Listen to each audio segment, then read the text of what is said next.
आओ Ali Ghulam Khoso social media center Sindh team human rights Pakistan media coordinator Badin हींअर जो मामलो थियो है मामा रहमान बाबर सां जो असांजो टीम जो मेंबर है उन ते कातलानो हमलो जो कयो है न्याज़ मोहम्मद न्याज़ू पठान ऐं उनकी पार्टी जी शबा करीम ॿिया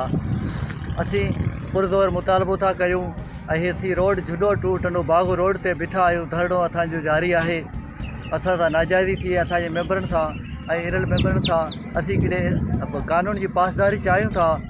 त आइस जहिड़े मूज़ी मर्द मां असांजी जान छॾाई वञे असांजा औलाद जेके आहिनि हिते जेका बस गिरदाई में सरेआम जेको आइस विकिरो थी रहियो आहे उन ते FIR जेका आहे मामा रहमान खे धकु लॻण जी उहा हीअं शो पियो करियां जंहिंजो अॼु ताईं कुझु बि तदारक कोन थियो आहे छाजे लाइ कोन थियो आहे या त हीअ सभु सिस्टम में मिलियल आहिनि ऐं रिक्वेस्ट करियां थो SSP साहिब खे छा आइस हलाइण छा कानून जो ज़िमरे में अचे थो इजाज़त ॾिए थो SSP साहिब बदीन हीअ SHO साहिब जेको आहे हिन वटि नफ़री न आहे हीअ अहिड़ा इशू ॿुधाए थो त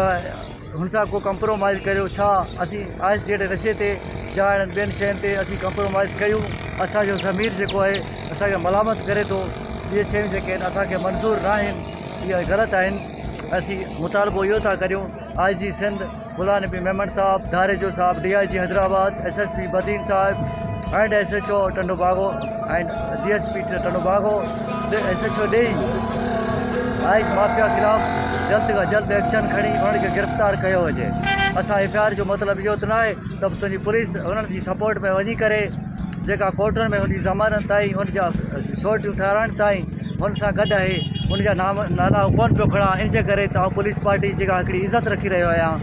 ऐं हिकिड़ो सोशल मीडिया सां गॾु हिकिड़ो साफ़ी एज़ ए साफ़ी बि आहियां मुंहिंजो हक़ ऐं राइट आहे जेके बि हिते ज़्यादतियूं ज़ुल्म ऐं सिस्टम करे रहिया आहिनि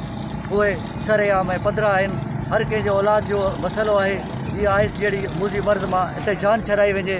ऐं पुरज़ोर अपील थो करियां असीं एहतियात जो दाइरो अञा बि वधाईंदासीं हर रोड ते हर शहर में असीं इहो एहतियात कराईंदासीं अॼु असीं चाहियूं था त हिननि जे घरनि खे बिल्डोज़ कयो वञे हिननि जे घरनि खे बिल्डोज़ कयो वञे जेके आइस माफ़िया आहिनि या हुननि जी सपोर्ट में जेके बि अचनि था नालो हुजे पठान हुजे केर बि हुजे न्याज़ मोहम्मद पठान ऐं शबा करीम मेमन ऐं उनजा भाउ जेके उनजी सपोर्ट में आहिनि या वॾा चङा मुड़ुस आहिनि जे MNAs MPs आहिनि ऐं उन्हनि खे बि ॿुधाइणु चाहियां थो तव्हांजो औलाद बि सुभाणे हिन आइस जे नशे में अची सघे थो इन जे करे त हीअ FIR जो जेको तदारक कयो हुजे ऐं जल्द खां जल्द जे जवाबदार गिरफ़्तार नथा थियनि असीं चैलेंज ॾियूं था त हर रोड ते हर SSP office DIG office IG office जे अॻियां बि धरणा हणणु ॼाणूं था